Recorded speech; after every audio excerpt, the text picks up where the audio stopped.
buenas tardes a todos. ¿Qué tal? ¿Cómo están?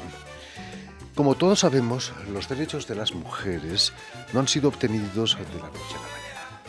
Desde hace casi 2 siglos, mujeres valientes y obstinadas han luchado para que se reconozcan esos derechos. Muchas pagaron con su vida o con un largo ostracismo. Este es el caso de la poeta rusa Ana Akhmatova, a quien nuestro invitado de hoy, el escritor mexicano Alberto Ruiz Sánchez, dedica su libro El expediente Ana Akhmatova.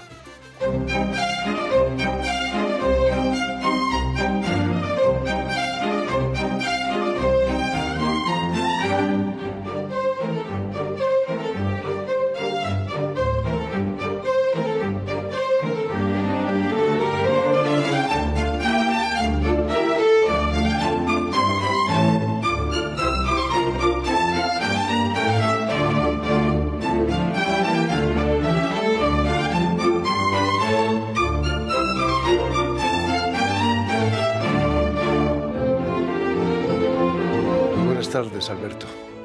Alberto Ruiz Sánchez. Bienvenido a Radio Francia Internacional. Muchas gracias, Jordi. Un gusto estar contigo siempre. El gusto es nuestro. La vida de Ana Akhmatova tiene algo de paradójico, ¿no? Fue una mujer que luchó por la libertad de las mujeres y al mismo tiempo fue perseguida por el revolucionario Stalin, ¿no? Sí, bueno, ella es un personaje muy, muy interesante entre todos los artistas que fueron notables antes de la Revolución Soviética, que no dejaron el país. Ella ocupa un lugar de gran protagonista, ¿no? Y su historia es interesante en muchos sentidos, ¿no? Para mí, porque he escrito mucho sobre la relación entre los artistas y el poder, ella representa la posibilidad de encontrar un camino de luz en un bosque oscuro. Y es algo muy, muy difícil. Su obra es espectacularmente maravillosa y su vida no lo es menos, ¿no? Pero su vida de poeta empieza muy mal, ¿no? Su padre le prohibía escribir para que no se viera publicado su noble nombre, ¿no? Sí, el padre le dice que va a ensuciar su nombre. Entonces el primer acto de ella es quitarse el nombre y tomar significativamente, no hay que olvidar que ella es ucraniana rusófona, pero escoge el nombre de una ancestra tártara, que es una de las minorías reprimidas por el zarismo y después por los soviéticos. Es decir, escoge un nombre tiene un significado muy especial por ser de esta minoría de Crimea rebelde, ¿no? Akhmatova significa mucho en su tiempo y mucho más ahora, ¿no? Por supuesto. Casada 3 veces, primero con un poeta, luego con un arqueólogo y más tarde con un historiador del arte. Son cosas que no se hacían a principios del siglo XX, eso, ¿no? Sí, bueno, pero además ella fue una mujer muy libre, tuvo muchos amores reconocidos y muchos que no, siempre afirmó, digamos, su posibilidad de ser, ¿no? Con cada marido una relación diferente. Pero lo terrible es que el castigo que Stalin le dio a ella, a diferencia de quienes murieron durante la época del terror, tanto sus amigos como su hijo encarcelado, a ella el castigo era vivir para ver todo eso, ¿no? Terrible, o sea, el ¿no? peor de los castigos, ¿no? Eso no es crueldad, es sadismo, es perversión. Sí, bueno, desde la época de Etienne de la Boétie, en su ensayo que se pregunta por qué hay hombres libres que quieren ser esclavos, que explica en gran parte los populismos actuales, él dice que la última explicación es la crueldad. Los grandes populistas son crueles y despiertan en sus seguidores la posibilidad de ser linchadores, de ser crueles también, ¿no? Terrible. ¿Qué se sabe exactamente de su relación con Stalin? Bueno, se sabe muchísimo porque Stalin reaccionó abiertamente contra su poesía y a veces, y admirándola también muchas veces, ¿no? Él era un lector ávido, Ahora se conoce que tenía por lo menos 20,000 ejemplares anotados de su puño y letra en su biblioteca. Él en su origen fue poeta, fue despreciado por la generación de Anna Akhmatova, no por ella directamente, pero por su marido, por Mandelstam, y hay que ver qué tipo de poeta era, aunque era reconocido en su ambiente. Era un poeta populista, digamos, sería lo equivalente de la trova cubana actual, ¿no? O sea, un poeta demagógico, ¿no? Pero que llama la atención de las masas. Era un seductor de masas. En el fondo eran celos profesionales, ¿no? Bueno, eso y muchas otras cosas más. Para describirte la patología del personaje, cuando ella todavía no tenía prohibido escribir, pero no gustaba su no ser realista socialista, ella escribe un poema sobre el árbol que ve desde su ventana, porque hay un parque enfrente, que es un parque como del jardín central de un palacio. Y ella dice que ese árbol le da libertad. A Stalin le entra un ataque de rabia y tú dices, ¿qué va a hacer? ¿Va a cortar el árbol? No, va a poner una estatua de él gigante entre la ventana de Anna Akhmatova y el árbol. Y él está vestido de gala, saludándola con su mano, ¿no? O sea, para darte la dimensión de la patología. Muchos años después, cuando la hija de Stalin encuentra en la biblioteca del padre la poesía de Ana y le dice que le gusta, el padre trata de perdonar a Ana y que haga un nuevo libro. Y en ese libro ella incluye un poema sobre cómo la calumnia llega al funeral de ella y se mete en los oídos de sus amigos. Y bueno, Stalin entendió perfectamente las alusiones y la volvió a prohibir. Alberto, somos conscientes de que hace solo 100 años las mujeres no tenían derecho a nada, ni libertad de decisión, ni por supuesto derecho a voto, ¿no? Nos damos cuenta de eso, ya se ha olvidado. Sí, bueno, Anna Akhmatova es interesante por lo que anacrónicamente llamaríamos su lucha antipatriarcal, ¿no? Desde la decisión de pelear no por el nombre paterno, sino tirar a la basura el nombre paterno, y toda la relación que tenía con los hombres, ¿no? Ella era una mujer sutil, rebelde y que buscaba una libertad, ¿no? Y que la vivía de diferentes maneras. Nunca fue fácil para ella, ¿no? Aquí en París, Anna Akhmatova tiene una relación con Modigliani, de quien, por cierto, el Museo de l'Orangerie aquí en París le está dedicando una exposición.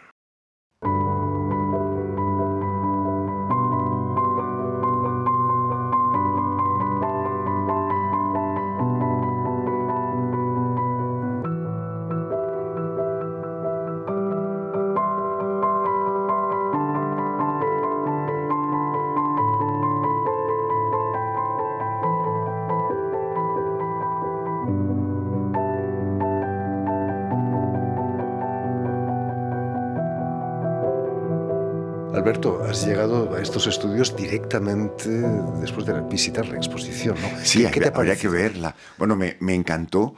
Es una exposición de la relación de Modigliani con uno de sus vendedores de arte, ¿no? Que fue muy importante, Paul Guillaume. Lo conoció 4 años después de la relación con Anna Akhmatova, pero ya en lo que escribió Anna Akhmatova sobre Modigliani, vemos algo que está muy presente en la exposición, que es su pasión por el arte africano, por el arte, no se ve en la exposición, pero por el arte también de Egipto, las visitas no solamente al Museo de Trocadero, sino también al Museo del Louvre. Cuenta cómo visitaron juntos el Museo del Louvre. Y los dibujos que Modigliani hizo de ella, que cuentan que fueron 16, muchos de ellos perdidos, se ve un perfil parecido a un códex egipcio, ¿no? Pero hay algo mucho más interesante en toda relación. La primera vez que Ana viene a París es en su luna de miel, con Gumilyov, que es un poeta Es muy interesante. Su Pero primer marido. Su primer marido, pero es exactamente lo opuesto de Modigliani. Es pretencioso. Bueno, visitan los bulevares, la ópera, el Palais Royal, etcétera, la tienda de armas de los duelos prestigiosos, las armas que coleccionaba la nobleza zarista. Pero cuando conoce a Modigliani, lo conoce en ese año, pero el affair se da un año después, en otra visita de Ana, en la que el marido se va. Sin su marido. Tienen un mes y medio de inmensa intensidad. Y algo muy interesante es que Modigliani, que llevaba un ejemplar de la primera edición de los cantos de Maldoror, de Lautréamont, en el bolsillo, le explica un poco su poética como artista, y es algo que influirá en la poética de Anna Akhmatova. Por ejemplo, él le dice: detesto el beso de Rodin, porque es retórico. A mí me gusta el beso de Brancusi, que, si recuerdas, es una piedra dividida apenas por una línea en los brazos y la boca, ¿no? Dice: detesto el Rodin porque es como la poesía de Víctor Hugo, que está hecha para declamar. Y paseando en el Luxemburgo, descubren que ambos se saben de memoria versos de Verlaine. O sea, los une la poesía. Él no tiene ni para invitarle un café, ¿no? Pero descubren que tienen en común la poesía. Y esta diferencia de amor por cierto arte, que es lo contrario de lo que ella está viviendo como modelo en su tiempo, también define su manera poética. Lo que es muy importante en Ana es que ser poeta para ella no es una destreza, ni solamente un oficio, es una manera de estar en el mundo, que da sentido y da fuerza a lo que ella es. Para mí, la respuesta de cómo ella soportó toda esa extrema dureza que le tocó vivir en aquel tiempo es porque había encontrado esta voz poética que le hace ir traduciendo todo lo de la vida cotidiana, primero lo que era muy individual y después también los sufrimientos sociales durante el terror. Ella lo puede traducir en obras de inmensa trascendencia y convertirlas en un canto ritual. Si tú escuchas a Anna Akhmatova leer su poema Requiem, que es de los años 30, tú te das cuenta que es un canto ritual completamente. No es una poesía ni declamatoria ni minuciosamente detallista de la vida cotidiana. Es algo que toca lo cotidiano, pero lo vuelve trascendente, ¿no? Es muy interesante entender eso. Requiem está dedicado a las mujeres que se manifestaban para saber dónde estaban sus maridos desaparecidos, asesinados. Que hacían cola, como decimos, hacían una línea para que les dejaran llegar a la puerta de la prisión con algunos regalos y saber si seguían vivos. Cuando una mujer la reconoce y le dice: ¿es usted Anna Akhmatova? ¿Puede escribir esto? Ella dice: sí. Nosotros pensamos al leer puede que se refiere a una capacidad de destreza. En realidad se refiere a una extrema censura, porque ya entonces ella tenía una vigilancia hasta de un micrófono en su cuarto, que si tú visitas la casa de Anna Akhmatova, ahí lo ves. Un micrófono visible, no invisible. Se quería que ella supiera que se está siendo escuchada. Y revisaban a toda la gente que salía del departamento para que no llevaran papeles.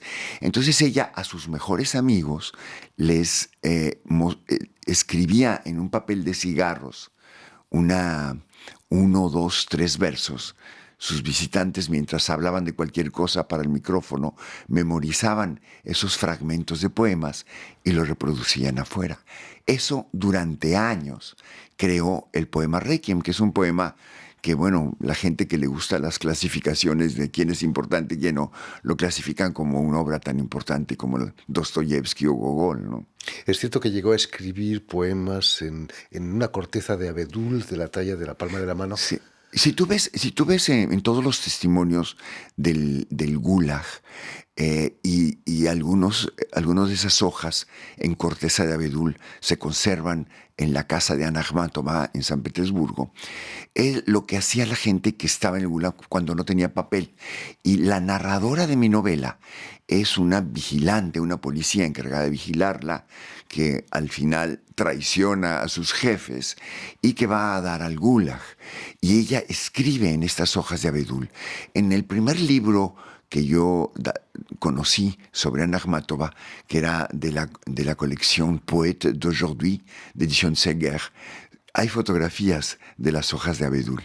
Y es que eran hojas pequeñas. Primero, no había papel. Segundo, eran un pequeño especie de libro, samizdat, como se diría después, sí, que puedes tenerlo en la mano.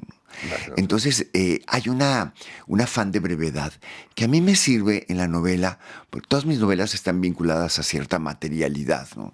Entonces, claro, yo pienso a partir de las pocas hojas que se encuentran, y por algo que le pasa a mucha gente que ha vivido en el Gulag, que se acostumbran a escribir en esta brevedad.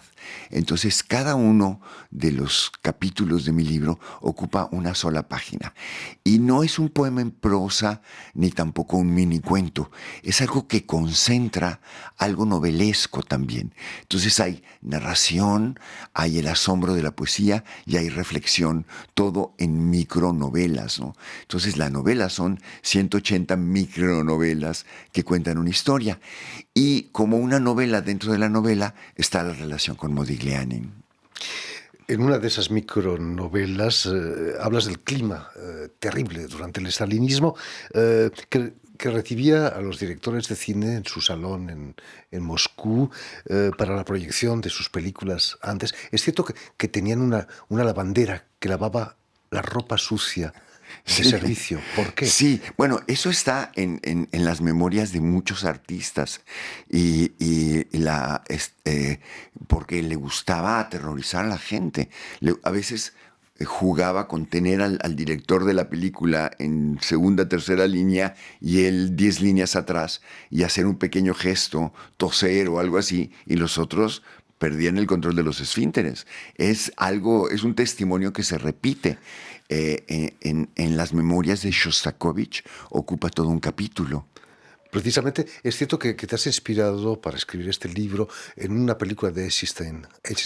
Bueno, no tanto, sino que Eisenstein para mí fue un primer acceso a la relación entre artistas y el poder, ¿no? Porque primero fue un artista que escribió, fue prorrevolucionario y pagó. Y después, como tuvo una relación con México, y yo tuve como uno de mis primeros trabajos clasificar plano por plano, o sea, toma por toma, los kilómetros que él filmó en México.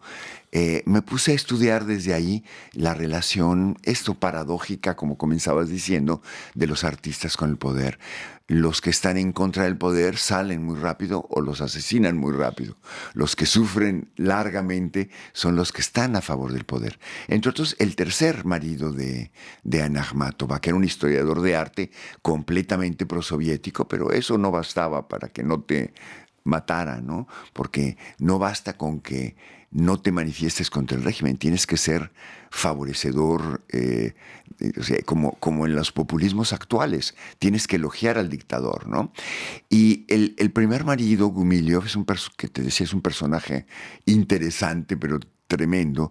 Él regresa a la Unión Soviética para apoyar, según él, la revolución con un punto de vista de revolución en las artes, pero a los políticos no les interesa la revolución en las artes, lo que quieren son propagandistas, ¿no? Entonces, bueno, todo eso lo vive de una manera exterior Ana. Ana no se presta a nada de eso mientras puede, ¿no? Hay un momento en que a todos les piden que hagan un elogio del régimen, pero ella no puede ser una escritora realista socialista, ¿no? Además, el estalinismo tenía el brazo muy largo. Tú como mexicano lo sabes muy bien. En México mataron a Trotsky, un catalán, por cierto. Sí, por supuesto. En mi novela anterior, Los sueños de la serpiente, el el caso de Trotsky contado por un mexicano que tuvo una relación con Silvia Agelov, la mujer norteamericana de origen ruso, que fue seducida por Mercader, que era enviado de la KGB. El catalán. Sí, catalán, que en la época, bueno, durante 10 años, incluso en prisión, no se sabía quién era. Y incluso ella no sabía que era catalán, ¿no? No sé, Jacques Mornard era su seudónimo, ¿no? Y entonces cuento esa historia a través de otra historia, a través de de la experiencia de un mexicano que participa en experimentos de manipulación psiquiátrica que se hacían en el mismo laboratorio donde se fabricaban los venenos desde la época zarista, cuya fabricación se intensificó en la época estalinista y que sigue vivo ahora, que es el mismo lugar donde se hacen las vacunas. Como pasa el tiempo, pero las cosas no cambian. En el 62 fue candidata al Nobel, pero no lo logró y se lo dieron a John Steinbeck. Dicen que por descartes, según documentos del Comité del Nobel, ¿no? Sí, bueno, no sabemos muy bien, porque no sé si has estado en algunas cerca de lo que sucede ahí. El Nobel es un club de lectura de unos señores que son como viejos enamorados del amor. Claro que les llegó la época de conocer a cantantes pop, ¿no? Pero nunca sabes que es en ese club, por supuesto, votan de acuerdo a sus preferencias, se hacen política entre ellos, ¿no? Pero no hay una línea, previa, ¿no? Sino que se lo digan a Jorge Luis Borges. Este lunes, esta tarde, en un acto organizado por el Instituto Cultural de México aquí en París, presentas la traducción de tu libro en la Casa de América Latina. Por cierto, ha sido publicado aquí en Francia por Les Fondeurs de Briques, que es traducido al español, son como los fundidores de ladrillos. Ana Akhmatova era una fundidora de ladrillos, una demoledora de muros, quizás. Sí, bueno, es muy interesante esta casa editorial que tiene su sede en el sur de Francia, en Saint-Sulpice, cerca de Toulouse, y que retoma el nombre de Le Fondeur de Briques, de una revista de B. Traben, que era un escritor de origen alemán que vivió en México exiliado y que escribió novelas fundamentales para comprender en México, algunas de las cuales fueron llevadas al cine de Hollywood, ¿no? Como La Sierra Madre, La Rebelión de los Colgados, pero sobre todo un libro que se llama Canasta de Cuentos Mexicanos, que es bellísimo. Y entonces Fondeur de Briques es la única editorial francesa que tiene una colección mexicana. Se llama Calaveritas, pensando en Posada. Y entonces, bueno, pues a mí me alegra mucho estar con esta editorial considerada pequeña, pero en México sería como una editorial grande, y que tiene independencia, criterio, buen gusto, y que piensa que sus libros, los libros que ponen en el mundo, necesitan estar en el mundo. Entonces a mí me alegra mucho estar publicado por ellos. Ya es el segundo libro que me publican. El segundo apareció durante la pandemia, se llama Los Sueños de la Serpiente.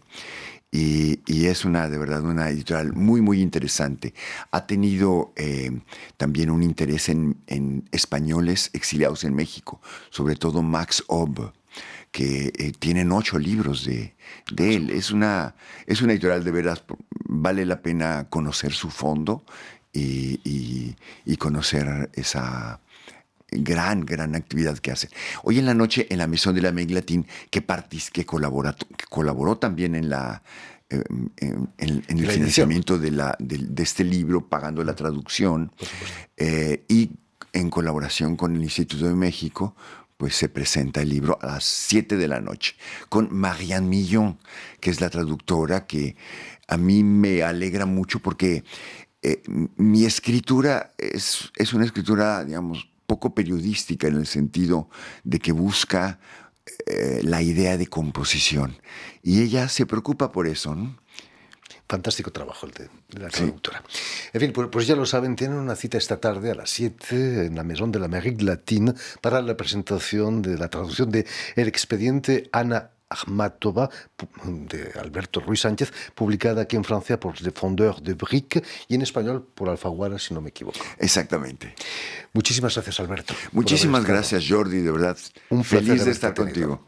Permíteme también que dé las gracias a Vanessa Loiseau y a Jan Bourdelas, quienes se han ocupado hoy de la realización del programa, y también saludar a nuestros telespectadores, porque también los tenemos, que nos siguen en toda América Latina, en México también, seguro, gracias a la cadena Unión Continental Latinoamericana y una red que se llama Red TAL, TAL, que reúne televisoras públicas y universitarias de todo el continente. Y a ustedes, muchísimas gracias por su atención y les damos cita para una nueva edición de El Invitado de Radio Francia Internacional.